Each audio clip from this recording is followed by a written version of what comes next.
কে একটু দেওয়া যায়? বাদশাহ বলেন, আপনার কি কোনো অস্ত্র আছে? কিছুই নেই। কয় আছে কি? কয় আমার পকেটে একটা পাথর আছে। সুবহানাল্লাহ বলেন। আমার পকেটে একটা পাথর আছে। পাথর দিয়ে কি হবে? কই কিছু হবে কিনা জানি না, তবে আমার বিশ্বাস কিছু একটা হবে। আল্লাহু আকবার বলেন। এই বিশ্বাসই পৃথিবীতে মানুষকে পরিবর্তন করে দেয়। আপনি বিশ্বাস করবেন আমার কিছু হবে না, আপনি স্পিড, আপনি সীসা যারা প্রাচীরের মতো দাঁড়িয়ে যান, কিছু হবে না। দেখবেনই আপনার বিশ্বাস, আপনার এই প্রচেষ্টাই 190% অফ। ঠিক কিনা বলেন? আপনাকে দাঁড়াতে হবে এইভাবে স্পিড নিয়ে। আমার বন্ধুগণ, দাউদ আলাইহিস সালাম গেলেন যুদ্ধের ময়দানে। জালুত পৃথিবীর সব থেকে বড় শয়তান তখনকার সময়, তার নাম জালুত বাদশাহ। তার বিরুদ্ধে গিয়ে দাঁড়ালেন। জালুত বলতেছে, কি রে, একটা ছোট্ট ছেলে, তুমি আমার বিরুদ্ধে আসছো যুদ্ধ করতে? আমার লজ্জার ব্যাপার, তুমি এখান থেকে যাও, তুমি এখান থেকে যাও।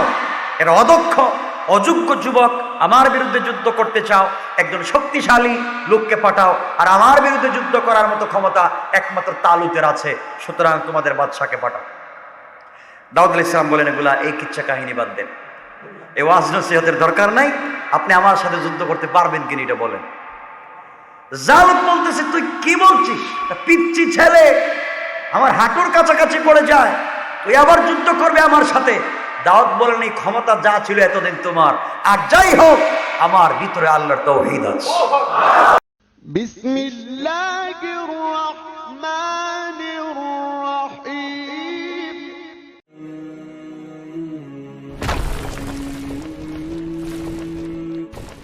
মাধ্যমে নয়, একমাত্র কেবলমাত্র একটা সঠিক আদর্শের মাধ্যমে। কিসের মাধ্যমে? একটা আদর্শের মাধ্যমে। আমি আমার আদর্শ যাই হোক, যেমন হবে, আমি সেই কোয়ালিটি নিয়ে সামনে এগিয়ে যেতে পারবো। পেশি শক্তি, ক্ষমতার বল চিরস্থায়ী হয় না, কিন্তু আদর্শ যুগ যুগ পর্যন্ত থেকে যায়। এজন্য আমরা বিজয় অর্জন করবো কিসের মাধ্যমে? কথা বলেন না। সে আদর্শ আমরা নিব কার কাছ থেকে? আল্লাহর কাছ থেকে নিব। আল্লাহ বলছেন, লাকাদ কানা লাকুম ফি রাসূলিল্লাহি উসওয়াতুন হাসানা। তোমাদের আদর্শ তো একজন, যার নাম মুহাম্মদুর রাসূলুল্লাহ। এই জায়গা থেকে আদর্শ আপনাকে আমাকে নিতে হবে। রাসূলের আদর্শ আমাদের বাস্তব জীবনে বাস্তবায়িত করতে হবে।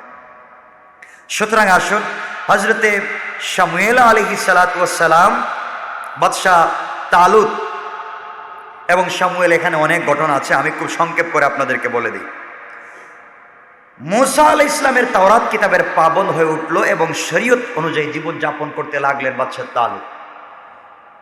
ওই সময় একটা গোষ্ঠী ছিল যাদের নাম আমালিকা, জাব্বারিন।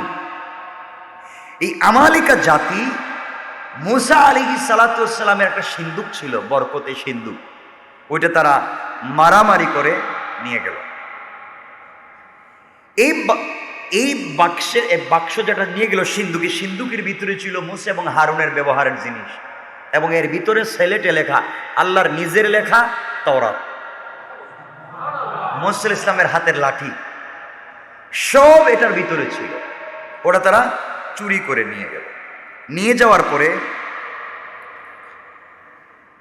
তারা আর ফিরিয়ে দেয় না। তখন সকল মানুষ শামুয়েল আলাইহিস সালামের কাছে গিয়ে বলেন, হে নবী, আপনি আমাদের মধ্যে একজন বাদশাহ নিযুক্ত করে দিন, যিনি আমরা তার নেতৃত্বে আমাদের শত্রুদের সাথে যুদ্ধ করে আমাদের গৌরব পুনরুদ্ধার করতে পারি, আমরা এই বাক্সটা নিয়ে আসতে পারি, কারণ এর ভিতরে সব বরকত তো ওরা নিয়ে গেছে, এখন আমরা বড় বিপদে আছি। জাতি গিয়ে বলছে কাকে? নবীকে। নবীর নাম শামুয়েল। নাম শুনছেন না? নাম কি নবীর? শামুয়েল নবীর নাম। এই কথাগুলো আমার আল্লাহ কোরআনে কারীমের ভিতরে সূরা বাকারা এভাবে ইরশাদ করলেন। আল্লাহ বলেন, আলাম তারা ইলাল মালাই মিন বানি ইসরাঈলা মিন বাদি মূসা إذ قالوا لنبي لهم ابعث لنا ملكا نقاتل في سبيل الله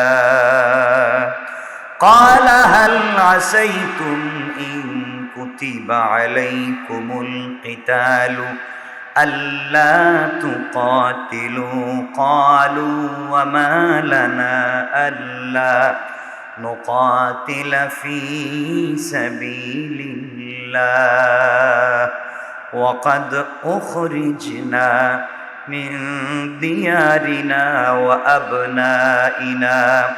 আল্লাহ রাব্বুল ইজ্জত ওয়াল জালাল বললেন, আমার নবীকে জানিয়ে দিচ্ছেন, আপনি কি মুসার পরে বনী ইসরাইল নেতাদেরকে দেখেননি? আল্লাহ বলছেন, আলাম তারা ইলাল মালাই মিন বনী ইসরাঈল মিন বাদি মুসা। আগো আমার পয়গম্বর, আপনি মুসার পরে বনী ইসরাইলের নেতাদেরকে কি দেখেননি? আসলেই তো রসুল দেখেন নাই, রসুল কি তখন ছিলেন? আল্লাহ স্মরণ করিয়ে দিয়ে গুরুত্ব দিয়ে বুঝাতে চাচ্ছেন, লম্বা ব্যাখ্যা।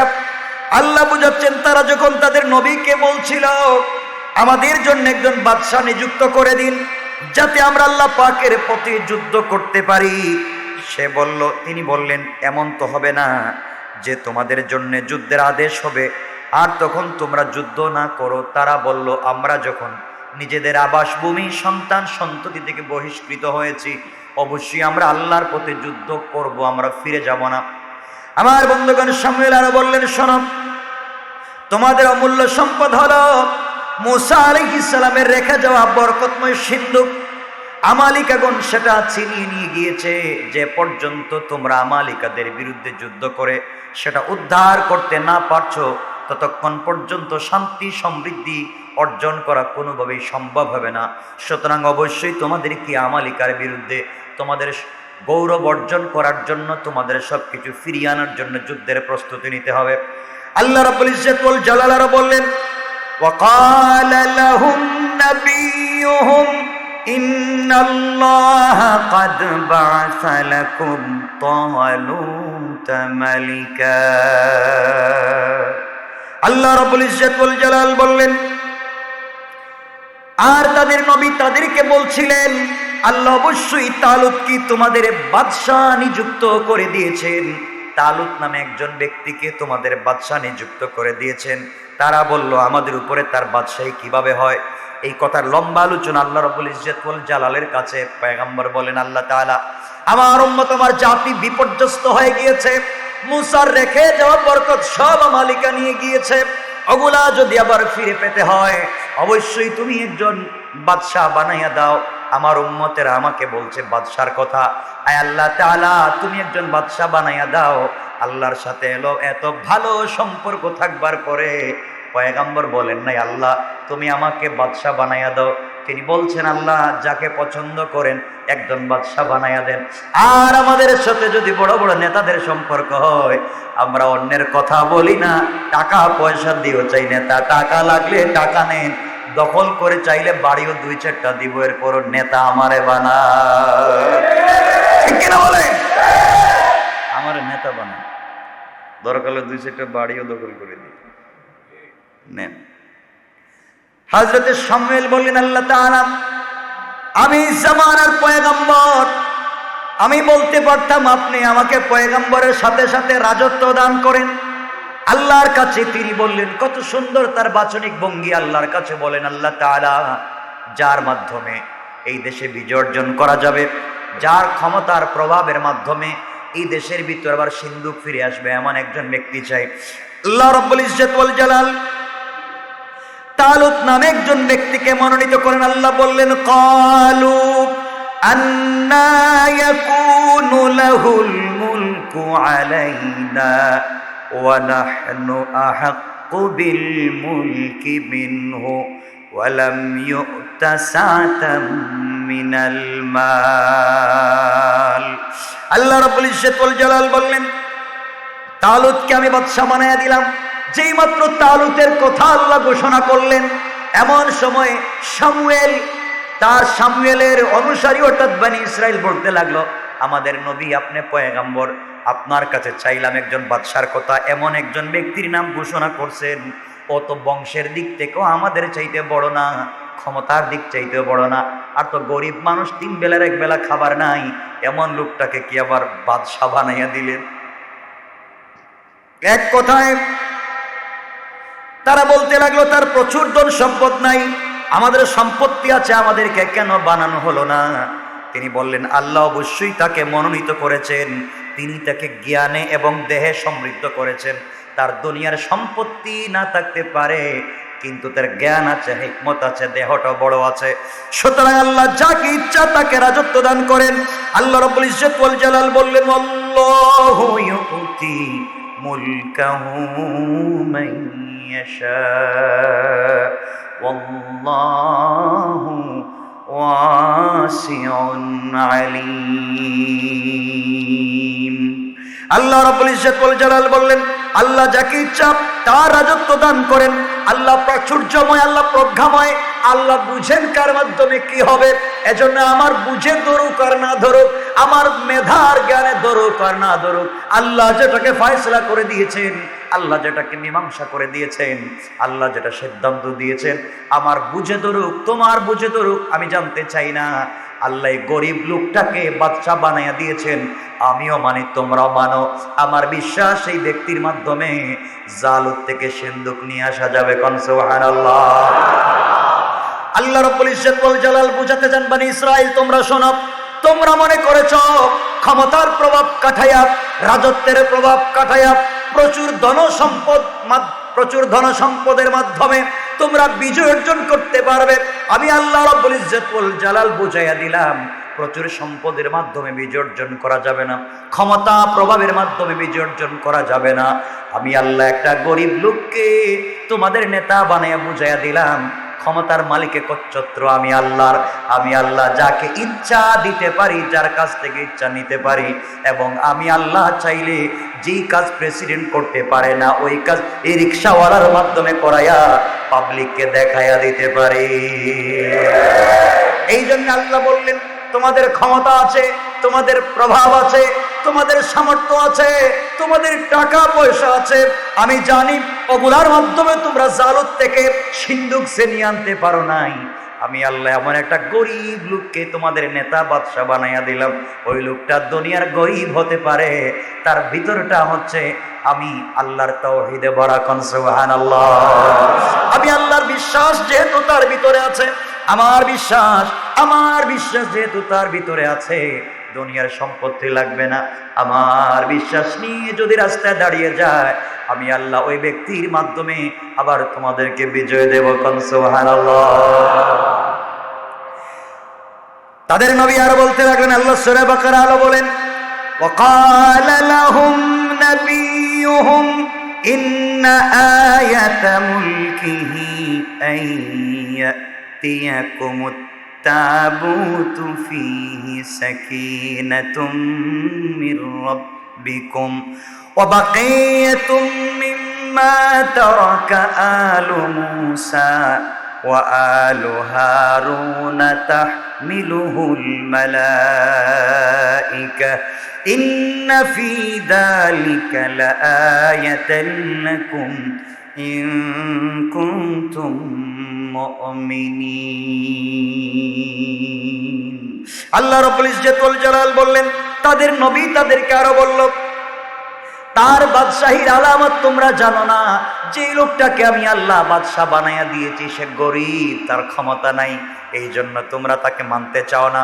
আমি আল্লাহ বললাম, তার বাদশাহী প্রতিষ্ঠিত হওয়ার সব থেকে বড় আলামত হলো তোমাদের কাছে সেই সিন্ধুক আসবে, তোমাদের স্রষ্টার কাছ থেকে প্রশান্তি, মূসা, হারুন এবং তার বংশের পরিত্যাগ করা সব জিনিসপত্র যেই সিন্ধুকের ভিতরে আছে, এই সিন্ধুকটা এই তালুক জালেম বাদশার কাছ থেকে ছিনাইয়া আনতে পারবে। কোন সুবহানাল্লাহ।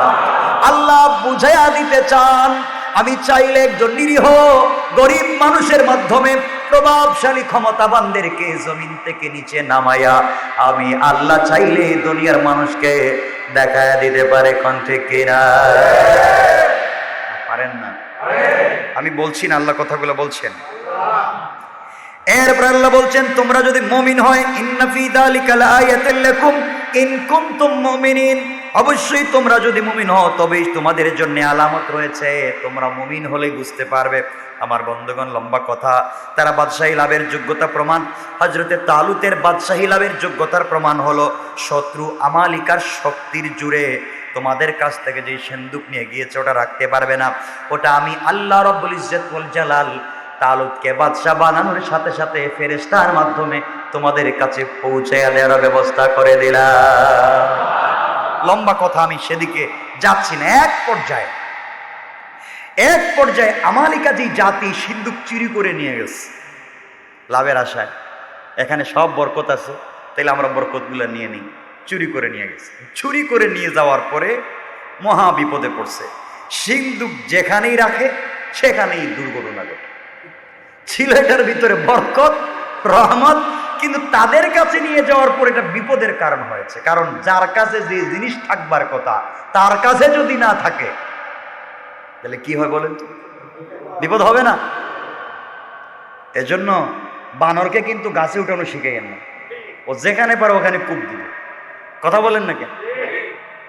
আমার বন্ধুগণ, এক পর্যায়ে সিন্দুক শেষ পর্যন্ত তারা চিন্তা করলে তালা খুলতে হবে। যারাই তালা খুলতে যায় তারাই মরে যায়। তালা তো আর খুলতে পারে না, কারণ তালা এর ভিতরেই তো সব আছে না বাহিরে। কিন্তু তালা খুলতে তারা চিন্তা করলো তালাই যখন খোলা যায় না, লোহার সিন্দুক এটা আগুনে ফালাইয়া দিই। আগুনে দিলে লোহা কি হয়? গলে যায়। তারা পুরো সিন্দুকটাকে আগুনে ফালাইয়া দিয়েছে। ফালানোর সাথে সাথে আগুন নিভে গেছে। আল্লাহু আকবার বললেন। বুঝলাম না, এটা তো নিভে যাওয়ার কথা না, এটা তো জ্বলে একবারে গলে যাওয়ার কথা। ব্যাপারটা কি? আগুন যখন নিভে গেল, ভিতরে কি আছে তারা বের করতে পারলো না। তারা বিরক্ত হয়, অপমান করবার জন্যে মলমূত্র, টয়লেট, প্রস্রাব, ময়লা আবর্জনা যেখানে রাখে ওখানে নিয়ে তারা রাইখা দিচ্ছে। নাউজুবিল্লাহ। এই কাজ যারা করলো, একটা ভালো জিনিসকে, সম্মানের জিনিসকে যারা অসম্মানী করলো, মর্যাদাপূর্ণ জিনিসকে যারা অপদস্থ করলো, আল্লাহ তাদেরকে শাস্তি দিলেন। কোরআনে বলছেন, আমি তাদেরকে এই শাস্তি দিলাম, তাদের টয়লেট মুখ দিয়ে আসতে আসতে তারা মরে গেল। নাউজুবিল্লাহ বলেন। যেটা নিজ দিয়া বাইরে হয় সেটা তাদের মুখ দিয়ে বের করেছে, এবং আমি আল্লাহ তাদেরকে বমির মাধ্যমে দুনিয়ার থেকে বিদায় করেছি। বলেন নাউজুবিল্লাহ। আল্লাহ বোঝাতে চান, সত্যের বিপরীতে যারা এই অবস্থান নিয়ে সম্মানকে অসম্মান করে, আমি আল্লাহ চাইলে আমার ক্ষমতা, প্রভাব, প্রতিপত্তি কাটিয়ে এই ধরনের বিপর্যয় নিয়ে আসতে পারেন কি পারেন না? আল্লাহ এই কথাটাই বোঝাতে চায়। আমার বন্ধুগণ, তারা দেখলো মহাবিপদ। এখন যেখানেই রাখি এখানে বিপদ আসে, করা যায় কি? তারা চিন্তা করলো আমাদের দেবতার ঘর আছে, বাপ দেবতার কাছে থাকো, দেবতার কাছেই থাকো, কমপক্ষে বিপদ থেকে তো দেবতা বাঁচাইবে। বুঝলেন? তাদের বিশ্বাস তো দেবতাই সব কিছু থেকে বাঁচায়। কোন এমন একটা জিনিস আনছি ওটার থেকে তো বাঁচার কোনো পথ নাই, তাহলে দেবতার ঘরে নিয়ে রাখি। তারা যখন এই সিন্দুকটা তাদের দেবতার ঘরে, দেব দেবীর ঘরে নিয়ে রাখছে, রাখার সাথে সাথে সকল দেব দেবী মূর্তিগুলা সেজদায় পড়ে গিয়েছে। আল্লাহু আকবার। সেজদায় পড়ে গেছে। এখন তারা চিন্তা করলো এইবার তো কি করা যায়। তারা চিন্তা করলো, বাপ এখন বুঝতেছি আমাদের মূর্তিগুলো বিপদে পড়ে গেছে, আমাদের সব আল্লাহ বিপদে পড়ে গেছে। কাজ দরকার নাই, একটা গরুর গাড়িতে উঠাইয়া এই সিন্দুকটাকে ভালো করে বেঁধে ওরা ছেড়ে দিচ্ছে। আমাদের এলাকা থেকে ভাগাইয়া দে, দরকার নাই এত বরকতের আগে জান বাঁচা। আসলে বরকত আছে না নাই? তাদের জন্য বরকত না হয় গজব হওয়ার কারণ কি? কারণ এক নাম্বার আল্লাহর তাওহীদে বিশ্বাস না করা, দুই নম্বর সম্মানিত জিনিসকে অসম্মানিত করা। আল্লাহ যাকে সম্মানিত করতে চায়, আপনি তাকে অসম্মানিত করতে চান। আল্লাহ কাউকে কান ধরে উপরে উঠাতে চায়, আর আপনি মিলিয়ে পায়ে ধরে টানেন। আল্লাহ কারোর টান, আমি উঠাতে চাই, তুমি টানতে থাকো। এজন্য আল্লাহ চাইলে কাউকে গাছতলার থেকে 10 তলায় উঠাতে পারেন, আর আল্লাহ চাইলে কাউকে 10 তলার থেকে টাইনা গাছতলায় নামায় দিতে পারে। এই ক্ষমতা কার? এই কথাটা আল্লাহ রাব্বুল ইজ্জত ওয়াল জালাল তেলাওয়াতকৃত আলোচ্য আয়াতে বলছেন। আল্লাহ বলছেন, আল্লাহু ইউতি মুলকাহু মান ইয়াশা, আমি যাকে ইচ্ছা তাকে ক্ষমতা দিতে পারি। এই ক্ষমতা আল্লাহর নাই? আমার বন্ধুগণ, যাই হোক, আমালিকা সম্প্রদায় জব্বারিন এটা ছেড়ে দিচ্ছে। আল্লাহ বলেন, ফেরেশতা এবার যাও, এই গুড়ার গাড়িতে যে সিন্দুকটা আছে ওইটা নিয়ে আসো। আর এদিকে সামুয়েল বললেন, তালুত যাও না, বের হও রাস্তায়। আমার বিশ্বাস আল্লাহ ফেরেশতাদের মাধ্যমে এই সিন্দুকটা দিচ্ছেন, তুমি এটা রিসিভ করে তোমার বাদশাহী আমি আমার উম্মতের কাছ পর্যন্ত পৌঁছাবো, তুমি নিয়ে আসো, যাও। সুবহানাল্লাহ। এক পর্যায়ে সিন্দুক নিয়ে আসা হলো। বনি ইসরাইলরা তো হতবাক হয়ে গেছে, কিরে আমরা এতদিন যুদ্ধ করে জানতে পারি নাই, তালুত একা একা গেল, তাও নিয়ে আসলো। সুবহানাল্লাহ। আল্লাহ বোঝাতে চাইলেন বেচারা গরিব ছিল তো, দেখো ক্ষমতা কার। যাই হোক, এরপরে আমার বন্ধুগণ আবার তালুত বাহিনী আবার চিন্তায় পড়ে গেল, আমালিকার বিরুদ্ধে যুদ্ধ করতে হবে। আল্লাহ পাক হযরত শামুয়েলকে জানিয়ে দিলেন বনি ইসরাইলের মধ্যে একটা যুবক আছে। মনে রাখবেন, কাকে জানাচ্ছেন? একজন পয়গম্বরকে। আল্লাহ পয়গম্বরকে জানিয়ে দিলেন, পয়গম্বর বনি ইসরাইলের মধ্যে একটা যুবক আছে, এই যুবকটাকে তোমাকে খুঁজে বের করতে হবে। জোয়ান ছেলে, চমৎকার তার গলার কণ্ঠ, তার নাম দাউদ। আল্লাহু আকবার। তালুতের মাধ্যমে আমি সিন্ধুক আনাইছি, আর এই দাউদ নামে একটা ছেলে আছে, ওটাকে খুঁজে আপনি বের করেন, তালুতের সেনাবাহিনীর সাথে তাকে যুক্ত করে সেনা সদস্য বানাইয়া দেন। আমার বিশ্বাস এই দাউদ নামক ছেলের হাত ধরে আমি জালিম আমালিকা জাতিকে ধ্বংস করে দুনিয়া থেকে বিনাশ করে দেব। বলেন না সুবহানাল্লাহ। লোক খুঁজে বের করতেছেন আল্লাহ, একজনের মাধ্যমে একটা করালেন। দাউদ আলাইহিস সালাম তখন নবুয়ত পান নাই, জোয়ান মানুষ, ইবাদত করেন, আল্লাহ আল্লাহ করেন, এই তার কাজ, আর কিছু নেই। তিনি একদিন পথ চলতে লাগলেন, তাকে খুঁজে হযরতে শামুয়েল সেনাবাহিনীতে যুক্ত করে দিলেন। তিনি এখন সেনা সদস্য। কে? দাউদ আলাইহিস সালাম, একজন সাধারণ সৈন্য। তিনি একদিন, কিন্তু সৈন্য পাবলিকের কাছে তিনি সাধারণ সৈন্য, কিন্তু আল্লাহর কাছে একজন মস্ত বড় বুজুর্গ। আল্লাহু আকবার। ইবাদত করে আল্লাহর কাছাকাছি পৌঁছে গিয়েছে। তিনি একদিন রাস্তা দিয়ে হাঁটতেছেন। কে? আমার কথা কষ্ট পাচ্ছেন? একটু হাত উঠে দেখান কারা কারা ঘুমায় গেছে। মাঝে মাঝে হাত উঠে দেখে দিচ্ছে। আপনারা যে ঘুমাইও হাত উঠান এটা তো জানা নেই। এদিকে আছে? আচ্ছা আচ্ছা, যাই হোক, আমরা সামনের দিকে যাচ্ছি, খুব সংক্ষেপ করে করে বলি। এক পর্যায়ে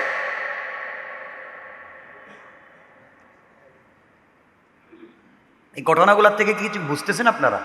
কিছু শিক্ষা পাচ্ছেন? এক পর্যায়ে হযরতে দাউদ আলাইহিস সালাম হাঁটতেছেন রাস্তা দিয়ে। আমার মুসলমান বন্ধুগণ, গভীর মনোযোগ। বনি ইসরাইলের জওয়ান যুবক দাউদ রাস্তা দিয়ে হেঁটে যাচ্ছেন। তালুতের সৈন্যবাহিনীর একজন সাধারণ সৈনিক রাস্তা দিয়ে যখন হেঁটে যাচ্ছেন, পথ চলার পথে তিনি একটা পাথরকে দেখলেন। পাথর রাস্তায় পড়ে আছে, ছোট্ট একটা পাথর। তিনি যখন হেঁটে যাচ্ছেন, পাথর তাকে সালাম দিচ্ছে। সালাম দিয়ে ডাক দিয়ে বলছে, দাউদ তুমি আমাকে চিনো না, আমি কিন্তু তোমাকে ভালো করেই চিনি, কারণ আল্লাহ যে যুবকটাকে চিনতে পেরেছে, আমি পাথর ওই যুবকটাকে চিনতে ভুল করি না। দাউদ আমি তোমাকে চিনতে পেরেছি, তুমি আমাকে চিনো নাই। আমি দুনিয়ার সাধারণ রাস্তায় পড়ে থাকা পাথর না, আমি হযরতে হারুন আলাইহিস সালাতু ওয়াস সালামের হাতে থাকতাম। তিনি আমাকে দিয়ে তার শত্রুদেরকে হত্যা করতেন, আমি পাথরকে দিয়া। আপনি আমাকে নিয়ে রাখুন, হয়তো দুনিয়ার কোনো কাজে আপনি আমাকে ব্যবহার করতে পারবেন। আমার বিশ্বাস হারুনকে যেইভাবে আমি সেভ করার জন্য আমি পাথর আঘাত করেছি তার শত্রুদেরকে, আপনি যদি আমাকে সাথে রাখেন, আমার বিশ্বাস আপনার শত্রুদের মোকাবেলায় আমি দাঁড়িয়ে যাব। কোন সুবহানাল্লাহ। দাউদ চিন্তায় পড়ে গেলেন, পাথর আবার কথা বলা শিখল কোন? পাথর দিকে রাস্তায় কথা বলে। তিনি চিন্তা করলেন, হারুন আলাইহিস সালামের হাতের জিনিস বরকত কম না বেশি? তিনি এটাকে তার ব্যাগের ভিতরে রাখলেন, কেউ বলছেন পকেটে রাখলেন। ব্যাগের ভিতরে রেখে তিনি হাঁটতে লাগলেন। কিছু দূর যাওয়ার পরে তিনি আরেকটা পাথর দেখতে পেলেন। আরেকটা পাথর তাকে সালাম দিয়ে বলছে, দাউদ আপনি আমাকে চিনবেন না, আমি মুসার হাতে সব সময় থাকতাম। শত্রুদেরকে যখন মুসা দেখতেন আমাকে দিয়ে আঘাত করতেন, শত্রু নিহত হয়ে যেত। আপনি প্রয়োজন বোধে আমাকে কাছে রাখতে পারেন, হয়তো বিপদে আপনারও কাজে লাগতে পারে। সুবহানাল্লাহ বলেন। কারণ ভালো করে মনে রাখবেন আমার বন্ধুগণ, ফলের গাছ বৃদ্ধ হয়ে গেলে কেটে ফেলবেন না। ফলের গাছ যদি বড় হয়, বৃদ্ধ হয়ে যায়, বুড়াও হয়ে যায়, ফল দেয় না, ওই গাছটাকে কেটে ফেলে দিবেন না। গাছ যদি ফল আপনাকে দিতে নাও পারে কিন্তু ছায়া দিয়ে যাবে। আপনি মনে রাখবেন, পানি যতই নষ্ট হয়ে যাক, পানি যতই দুর্গন্ধ হয়ে যাক, আপনি ওই পানিটাকে ফেলে দিবেন না। আপনার খাবারের কাজে ওই পানি যদি ব্যবহার না হয়, ওই পানি কিন্তু আগুন লেগে গেলে ওই পানি দিলে আগুন নিভে যাবে। এই জন্য মনে রাখবেন, চলার পথে কাউকে যদি কলিজার ভিতরে স্থান দেন, তাকে হুট করে বের করে দিবেন না। হয়তো আপনার আজকে কাজে লাগে না, এমন কাজে লাগবে যে কাজ আর কারো দ্বারা হবে না। ঠিক কিনা বলেন? ওয়াজ কতদিন করলে বুঝবে? আমার বন্ধুগণ, এক পর্যায়ে তিনি দুটো পাথরকে পকেটে রাখলেন অথবা থলিতে রাখলেন। ওই পাথর তাকে ডাক দিয়ে বলছে, শোনেন, চলার পথে আপনাকে জালুতের বিরুদ্ধে যুদ্ধ করা লাগতে পারে। ওই যুদ্ধে আপনি কেমনে মোকাবেলা করবেন? পাথর আমাকে কাজে লাগবে, সাথে রাখবেন, আমি আপনাকে সহযোগিতা করব। তিনি দুটো পাথর পকেটের ভিতরে রেখে দিলেন। চলার পথে আরো কিছু দূর চলে গেলেন, দেখেন আরেকটা পাথর তার সামনে পড়ে আছে। পাথরটি তাকে বলতে লাগলো, আপনি আমাকে সাথে নিয়ে যান, আর কিছু করতে না পারি শত্রুর মোকাবেলায় দাঁড়িয়ে যাব। তিনি চিন্তা করলেন, পাথর আবার কথা বলতেছে, এতগুলা পাথর কথা বলল। ওই পাথরটা যখন 3 নাম্বার পাথর বলল, আমি আপনার শত্রুর মোকাবেলা করব, তিনি পাথরটাকে হাতে নিলেন। পকেটের 2টা পাথর অথবা থলের 2টা পাথর বলে, দাও দো, ঠিক বলছে। তিনি বলেন, পাথর দেখে ঠিকও বুঝতে পারতেছে। সুবহানাল্লাহ বললেন, পাথর বলতেছে যে ও ঠিক বলছে, ওরা সাথে নেই। আমার বন্ধুগণ, ছিল 3টা পাথর আলাদা আলাদা। হযরতে দাউদ আলাইহিস সালাম 3টা পাথরকে যখন পকেটে নিলেন, তখন 3টা পাত্র হয়ে গেল একটা। আল্লাহু আকবার। এক বাক্যে বলতে লাগলো, আমরা আলাদা আলাদা ছিলাম, শক্তি আলাদা আলাদা ছিল, এখন 3 শক্তি এক জায়গায়। পৃথিবীর যত বড় সুপার পাওয়ার ক্ষমতাবান হোক না কেন, কোনো অস্ত্র লাগবে না, আপনি মোকাবেলার জন্য আমাদেরকে লাগাইয়া দিবে, পৃথিবীর কোনো ক্ষমতা আপনারা কিছু করতে পারবে না। দাউদ বললেন, এবার হইছে, বুঝতেছি না পাথর আবার কেমনে এগুলো বলে, করাচ্ছেন কে? এবার জালুতের বিরুদ্ধে যুদ্ধ হবে। তালুত তার সেনাবাহিনীতে বলে লক্ষ্য করে বলতে লাগলেন, তোমাদের মধ্যে কি এমন কোন বীর পহলওয়ান যুবক আছো যে পাপিষ্ট জালুতকে হত্যা করতে পারবে? যে পাপিষ্ট জালুতকে হত্যা করতে পারবে, আমি আমার দেশের অর্ধেকের রাজত্ব তাকে দিয়ে দিব। আমার একটা মেয়ে আছে, ওই মেয়েটাকেও তার কাছে বিয়ে দিব। সুবহানাল্লাহ। সবাই তো চিন্তা আছে, সবাই চিন্তা করার কথা না। এই সুযোগ কি আর হাতছাড়া করা যায়? বাদশার মেয়েও পাইলাম, দেশেরও অর্ধেক পাইলাম, সবাই নিজের বীরত্ব দেখাতে চায়। দাউদ আলাইহিস সালাম দাঁড়িয়ে গেল, বলেন, বাদশাহ, ফার্স্ট টাইম আমাকে দিয়ে কি পরীক্ষা করা যায়? সবাই তাকায় কথা, জোয়ান ভাই, আপনি তো জোয়ান মানুষ, কিন্তু বুড়াদের মতো চলেন, সব তসবিহ সুবহানাল্লাহ।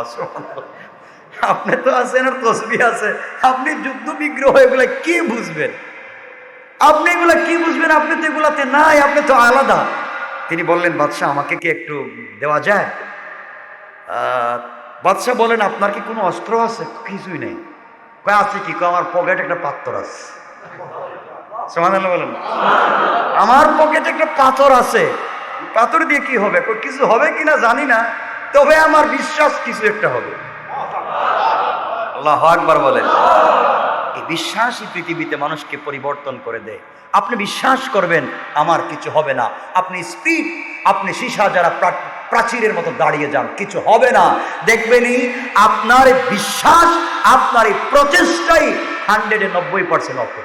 ঠিক কিনা বলেন? আপনাকে দাঁড়াতে হবে, স্পিড। আমার বন্ধুগণ, দাউদ আলাইহিস সালাম গেলেন যুদ্ধের ময়দানে। জালুত পৃথিবীর সব থেকে বড় শয়তান তখনকার সময়, তার নাম জালুত বাদশাহ। তার বিরুদ্ধে গিয়ে দাঁড়ালেন। জালুত বলতেছে, কি রে, একটা ছোট্ট ছেলে, তুমি আমার বিরুদ্ধে আসছো যুদ্ধ করতে? আমার লজ্জার ব্যাপার, তুমি এখান থেকে যাও, তুমি এখান থেকে যাও। এটা অদক্ষ অযোগ্য যুবক, আমার বিরুদ্ধে যুদ্ধ করতে চাও, একজন শক্তিশালী লোককে পাঠাও। আর আমার বিরুদ্ধে যুদ্ধ করার মতো ক্ষমতা একমাত্র তালুতের আছে, সুতরাং তোমাদের বাদশাকে পাঠাও। দাউদ আলাইহিস সালাম বলেন, এগুলা এই কিচ্ছা কাহিনী বাদ দেন, এই ওয়াজ নসিহতের দরকার নাই, আপনি আমার সাথে যুদ্ধ করতে পারবেন কিনা এটা বলেন। জালুত বলতেছে, তুই কি বলছিস? পিচ্চি ছেলে আমার হাঁটুর কাছাকাছি পড়ে যায়, তুই আবার যুদ্ধ করবে আমার সাথে? দাউদ বলেন, এই ক্ষমতা যা ছিল এতদিন তোমার, আর যাই হোক আমার ভিতরে আল্লাহর তাওহীদ আছে। বাদশার উঠছে রাগ, এত টিটকারে দুষ্টামি করে রাগ উঠবে না? সে তার সমূহ ক্ষমতা দিয়ে, শক্তি দিয়ে হযরত দাউদ আলাইহিস সালামের উপর আক্রমণ করেছে। কিন্তু আক্রমণ তো করেছে ঠিকই, মারছে তো জোরে, দেখে দাউদ থেকে অনেক দূরে পড়ছে, উপরে পড়ে নাই। চিন্তা করলো আমার এটা ভুল হইল। দাউদ বলেন, এবার রেডি হও। জালুত বলতেছে, রেডি হবো মানে তোমার কাছে তো কিছুই নাই, দেখলাম হাত খালি। বলেন, বাইর করতেছি। এই কথা বলে পকেটে হাত দিয়ে বাইর করছেন পাথর একটা। আল্লাহু আকবার। বাদশা ভাই, কিরে পাথর দিয়ে কি করবে? পাথর বলতেছে, কি করবে একটু পরে দেখবে। আল্লাহু আকবার। ও বুঝে ওঠার আগে পাথর দিয়ে তিনি যখন আঘাত করেছেন, আঘাত করতে দেরি হয়েছে, জালুত মরে 70 গজ মাটির নিচে পর্যন্ত পৌঁছে গেছে। আর যুদ্ধ করতে হয় এমনি জয়লাভ, সব ভাগছে, দেখছি পাথর দিয়ে যে কাজ করছে, যেখানে জালুত নাই আমরা থেকে লাভ কি, সব ভাগো, জয়লাভ হয়ে গেছে। এই অভাবনীয় বিজয়ের মাধ্যমে মুসলমান সৈন্যগণ আল্লাহু আকবার ধ্বনিতে রণক্ষেত্রকে মুখরিত করে তুললেন। মুখরিত হয়ে গেল তাওহীদের আওয়াজ, পৌঁছে গেল সকল ঔপনিবেশিক মানুষের কাছাকাছি। আল্লাহ রাব্বুল ইজ্জত ওয়াল জালাল তালুতকে স্মরণ করিয়ে দিলেন, তালুত তুমি না ওয়াদা করেছিলা যেই ব্যক্তি এই কাজটা করতে পারবে তাকে রাজত্বের অর্ধেক দিবা, নিজের মেয়েকে বিয়ে দিবা, এখন দাউদের কাছে বিয়ে দাও। সুবহানাল্লাহ বলেন না? বিয়ে দিলেন।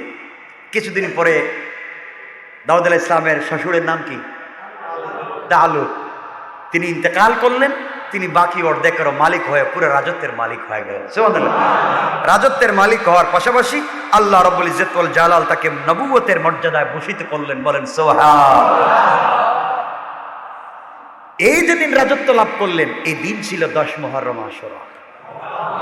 আল্লাহ রাব্বুল ইজ্জত ওয়াল জালাল বলেন, ফাহাজামুহুম বিইذনিল্লাহি ওয়া কাতালা দাউদু জালুতা ওয়া আতাহুল্লাহুল মুলকা ওয়াল হিকমাতা ওয়া আল্লামাহু মিম্মা ইয়াশা। আল্লাহ রাব্বুল ইজ্জত ওয়াল জালাল বললেন, জালুতকে হত্যা করা হলো, আল্লাহ তাকে রাজত্ব এবং হিকমত দান করলেন, যা তিনি ইচ্ছা করলেন তা তাকে শিক্ষা দিলেন। আল্লাহ রাব্বুল ইজ্জত ওয়াল জালাল যা ইচ্ছা করলেন দাউদ আলাইহিস সালামকে শিক্ষা দিলেন। এর মাধ্যমে আল্লাহ রাব্বুল ইজ্জত ওয়াল জালাল যেই দিনে দাউদ আলাইহিস সালামকে রাজত্ব দান করলেন, ক্ষমতা দিলেন পূর্ণাঙ্গ, ওই দিন ছিল 10 মুহররম আশুরা। পড়েন সুবহানাল্লাহ। আমাদের অনেক সময় যাচ্ছে, আপনাদের কষ্ট হচ্ছে? কয়টা গেছে? আজকে সবগুলি শেষ করে দিই, আজকেই শেষ ইনশাল্লাহ। ঠিক আছেন তো সবাই? আমার আজ আলোচনা করবো না, বাকিগুলোর নাম বলে বলি শেষ করে দিই, এরপরে শেষ করে দিই। আমার বন্ধুগণ, কষ্ট হচ্ছে না তো? মনে থাকবে তো? কয়টা ঘটনা গেছি পর্যন্ত? 11 নম্বর। দাউদ আলাইহিস সালামের একজন পুত্র সন্তান ছিলেন যার নাম সুলাইমান আলাইহিস সালাম। এই সুলাইমান আলাইহিস সালাম একটা ঘটনার পরিপ্রেক্ষিতে রাজ্য হারিয়ে ফেলেছিলেন। রাজ্য হারিয়ে ফেলার কারণে যেই দিন রাজ্য ফিরে পেয়েছিলেন ওই দিন ছিল 10 মুহররম আশুরা। এই ঘটনা আপনারা জানেন, আমি সেদিকে যাব না, এই ঘটনা বলবো না। তবে আজকে ইচ্ছা, ঘটনা আপনারা যেভাবে জানেন অন্য ইতিহাসে আরেকভাবে বর্ণনা করেছে, আমি সে ঘটনা বলার দিকে যাচ্ছি না, সেগুলো বলতেও চাই না। আমার বন্ধুগণ, যাই হোক, সুলাইমান আলাইহিস সালাম রাজ্য হারিয়েছিলেন কেন, এর লম্বা ঘটনা আমি 2-2.5 ঘন্টা আলোচনা করলে ওটা শেষ হবার না, সুতরাং ওদিকে যাবই না। আমি শুধু একথা বলতে চাই, সুলাইমান আলাইহিস সালাম যখন ছোট, দাউদ আলাইহিস সালাম বৃদ্ধ হয়ে গিয়েছে, আল্লাহ বললেন, দাউদ তুমি তো ইন্তেকাল করবে, আজ হোক কাল, তোমার রাজত্ব দেখবে কে? তুমি তোমার একটা বাচ্চাকে রাজত্ব দেও। দাউদ আলাইহিস সালাম বলেন, আল্লাহ আমি কার কাছে রাজত্ব দিব? আমার তো অনেকগুলো ছেলে। আল্লাহ বললেন, তোমার যেই ছেলেটা খুব চালাক তাকে দাও। পরীক্ষা করার মাধ্যমটা কি? আল্লাহ একটা সিন্দুক দিলেন, দিয়ে বলেন, বলো এই সিন্দুকের ভিতরে কি আছে? তোমার যেই ছেলে বলতে পারবে তাকেই তুমি ক্ষমতা দেবে। দাউদ আলাইহিস সালাম এই সিন্দুক নিয়ে বসছেন, সকল ছেলেকে ডাকলেন, এর ভিতরে কি আছে? যে যার মতো করে বলতেছে, বাবা এটার ভিতরে এইটা আছে, ওইটা আছে, কারো কথাই লাগে না। শেষ পর্যন্ত সবার ছোট সুলাইমান আলাইহিস সালামকে বলা হলো, তুমি বলো তো এর ভিতরে কি আছে? সুলাইমান বলেন, বাবা এর ভিতরে আছে একটা আংটি। আল্লাহু আকবার বলেন। দাউদ আলাইহিস সালাম এই সিন্দুক খুললেন, খুলে দেখেন সত্যি এর ভিতরে একটা আংটি আছে। সন্তানের কথা সত্য হলো, তিনি সন্তানকে আংটিটা পরায়া দিলেন এবং রাজ মুকুটটা তার মাথায় পরায়া দিলেন। যেই সময় আংটিটা হাতে পরায়া দিলেন, দিতে দেরি হয়েছে, সাথে সাথে বাতাস তার করায়ত্ত চলে এসছে। বাতাস তার কথা শুনতে বাধ্য, জিন্নাত তার কথা শুনতে বাধ্য। এক কথা আল্লাহর সকল সৃষ্টি তার পায়ের সামনে পৌঁছে গেল। খুব ক্ষমতা না এখন সুলাইমানের, বিশাল ক্ষমতা, বিশাল ক্ষমতা। তিনি একদিন চিন্তা করলেন, আমার তো অনেক কিছু আছে, আমার তো যা মন চায় তাই করতে পারি, কিন্তু এই দেশে পৃথিবীটা টিকায় রাখতে গেলে, কারণ তিনি একটা দেশের বাদশা না, গোটা সৃষ্টির, গোটা দুনিয়ার বাদশাহ সুলাইমান, বিশাল বাদশাহী। তিনি বললেন, এতগুলো টিকায় রাখতে গেলে নিজস্ব সেনাবাহিনী না থাকলে এগুলা থাকে না, কারণ সেনাবাহিনী বেইমানি মাঝে মাঝে করতে পারে। কথা বলে থাকেন, নিজস্ব সেনাবাহিনী থাকলে ভর থাকে যে এটা কমপক্ষে বেইমানি করবে না, মিথ্যা বলবে না। তিনি চিন্তা করলেন, ওই সময় ইতিহাসে তারিখে পাওয়া যায়, ওই সময় তার 1000 স্ত্রী ছিল। কয় হাজার? এই পুরুষটা চিন্তা করছেন আমাদের মতো, কয়জন বউ রাখছে? বউ 1000, বাদী দাসী তো অভাব ছাড়া। এই ওয়াজে যাচ্ছি না আজকে, 1000 স্ত্রী। চিন্তা করেন, আমি আজকের রাত্রে 1000 স্ত্রীর সাথে মেলামেশা করব, আমার বিশ্বাস 1000 ছেলে সন্তান হবে, এবং 1000 ছেলেকে আমি সেনাপতি বানাবো, এবং 1000 ছেলের মাধ্যমে আমি পৃথিবীতে দিন জিন্দা রাখবো। তার চিন্তাটা খারাপ? বলেন না, ভালো। কিন্তু ইনশাল্লাহ বলেননি। ছোট একটা কথা, ইনশাল্লাহ তিনি বলেননি। আমি একমাত্র বোঝাবার জন্য কথাটা বলছি। সব ঠিক, আপনি ভালো কাজ করছেন, কিন্তু আল্লাহর উপরে ভরসা রাখবেন, নাহলে কাজ হবে না। তিনি ইনশাল্লাহ বললেন না। তিনি 1000 স্ত্রীর সাথে মেলামেশা করলেন, 1000 স্ত্রীর কেউই প্রেগনেন্ট হলেন না, গর্ভবতী হলেন না, হয়েছেন মাত্র একজন। কয়জন? তিনি আফসোস করলেন, কি ভুল করলাম, কি কথা বলছি, কোনটা কোনটা ভুল হয়ে গেছে, নাহলে এমন তো হওয়ার কথা না। তাও কি হয়েছে, যিনি প্রেগনেন্ট হয়েছেন, ডেলিভারি কি দিয়েছেন, আল্লাহ কোরআনে কারীমের 38 নম্বর সূরা সাদের 34 নম্বর আয়াতে আল্লাহ বলেন, আল্লাহ রাব্বুল ইজ্জত ওয়াল জালাল বলেন, ওয়ালাকাদ ফাতান্না সুলাইমান ওয়া আলকাইনা আলা কুরসিহি জাসাদা সুম্মা আনাব। আল্লাহ বলেন, আমি তো সুলাইমানকে পরীক্ষা করলাম, তার আসনের উপরে রাখলাম একটা ধর। আল্লাহ রাব্বুল ইজ্জত ওয়াল জালাল বললেন, প্রসব হওয়ার পরে দাত্রী, স্ত্রী যখন প্রসব করলো, দাত্রী দেখলো এটা কোনো মানুষ না, হাত নাই, পা নাই, একটা মাংসের টুকরা, গোশতের টুকরা, ধর, একটা গোশতের টুকরা। এই মাংসপিণ্ড বা গোশতের টুকরাটাকে দরবারে নিয়ে এসে সুলাইমান আলাইহিস সালামের সিংহাসনের উপরে রেখে দিলেন। সুলাইমান নিজের ভুল বুঝতে পারলেন, আল্লাহর কাছে ক্ষমা প্রার্থনা করলেন আর বলেন, আল্লাহ তাআলা, আমি মনে করেছিলাম স্ত্রী আমার, আমি মেলামেশা করলে সন্তান হবে আমার, ইনশাল্লাহ বলি নাই, বুঝতে পেরেছি ভুল হয়ে গিয়েছে, জীবনে এই কাজ আর করব না। তো আল্লাহ বললেন, না, তোমার একটা শিক্ষা দেওয়া দরকার, জীবনে যেন এই কাজ আর কেউ না করে। এই কাজ মানে ইনশাল্লাহ না ছাড়ে। এজন্য আজকের থেকে আমরা বলবো, ইনশাল্লাহ আগামীকালকে তোমার ঘর চুরি করবে, ইনশাল্লাহ, নাকি?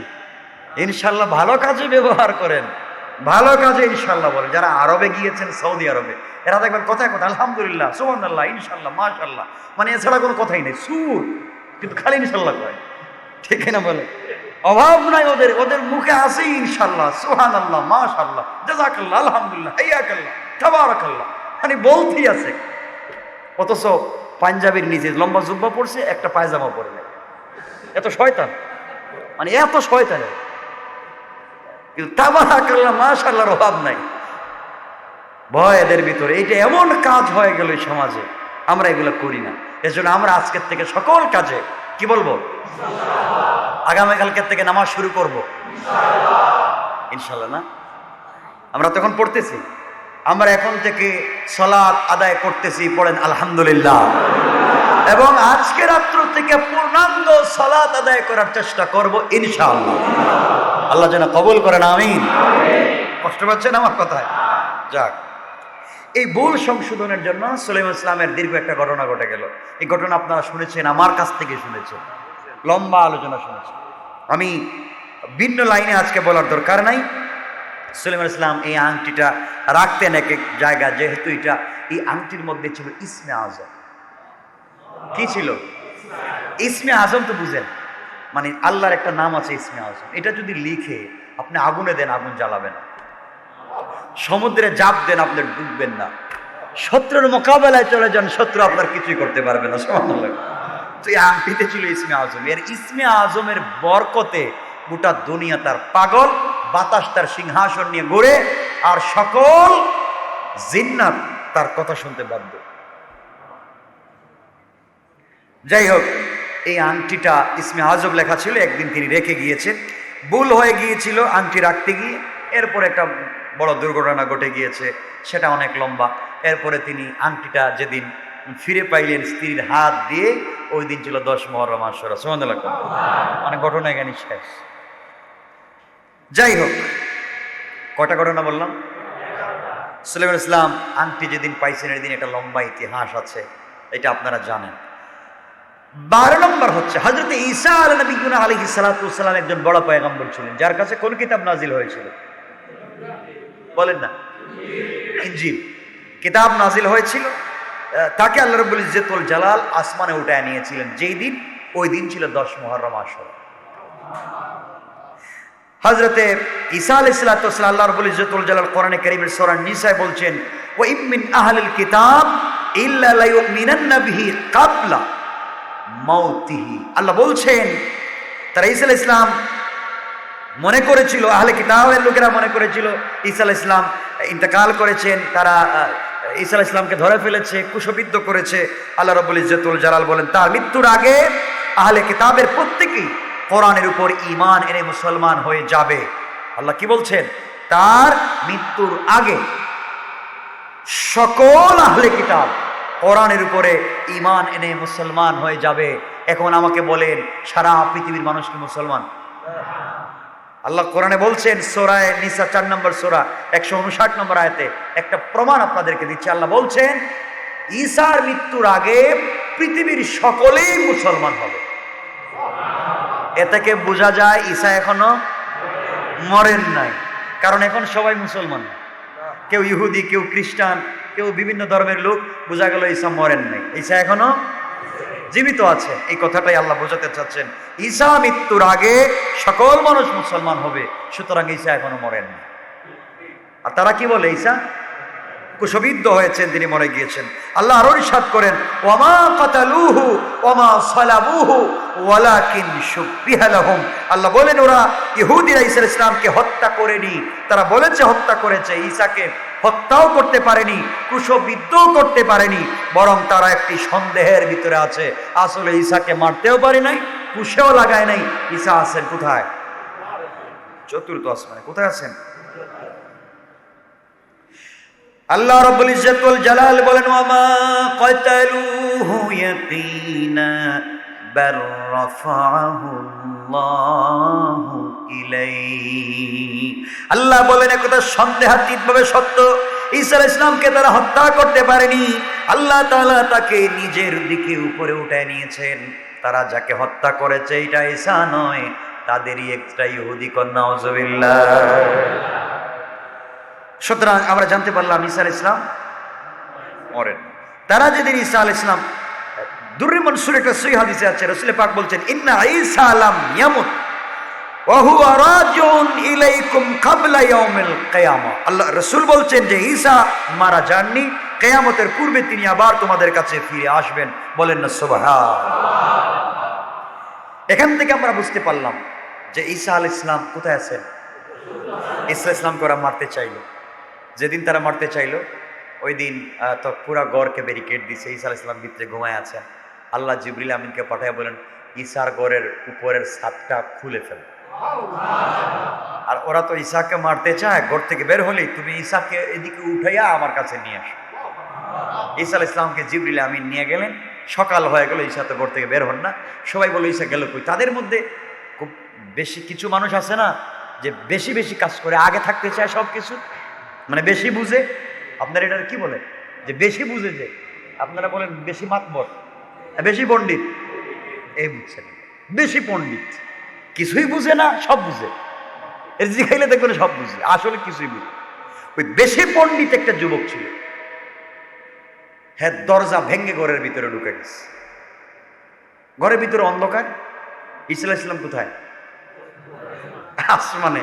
ঢুকে ঈসা আলাইহিস সালামকে পায় নাই। তারিখে পাওয়া যায় আল্লাহ রাব্বুল ইজ্জত ওয়াল জালাল তাকে ঈসার সুরত ধরায় দিয়েছে। এরপরে পুরা লোক যখন ঢুকছে, ঢুকে দেখছে এই লোকটারে, এর এমন মায়ের শুরু করছে। আসলে তাদের লোক ওই যে পণ্ডিত, আল্লাহ পণ্ডিতই করছে মায়ের খা, এমন মায়ের দিচ্ছে রে, ওরে আইনা ধৈরা ওরা কুশে লাগাই দিচ্ছে। আল্লাহ বলছেন আসলে তোমরা ভুল ঈসারে মারছো, আসল ঈসা তো আমার কাছে। সুবহানাল্লাহ বলেন না। সুতরাং এই যেই দিন আল্লাহ ঈসা আলাইহিস সালামকে উপরে উঠিয়ে নিয়ে গেলেন, এই দিন ছিল 10 মুহররম আশুরা। কয়টা ঘটনা বলছি? 12টা। 13 নম্বর ঘটনা হলো ঈসা আলাইহিস সালামকে আল্লাহ যেদিন ইনজিল কিতাব দিলেন। কোন কিতাব? ইনজিল কিতাব যেদিন দেন ওই দিনও ছিল 10 মুহররম আশুরা। পৃথিবীর যত কিতাব আল্লাহ দিয়েছেন সব কিতাব ছিল সাময়িক। কি ছিল?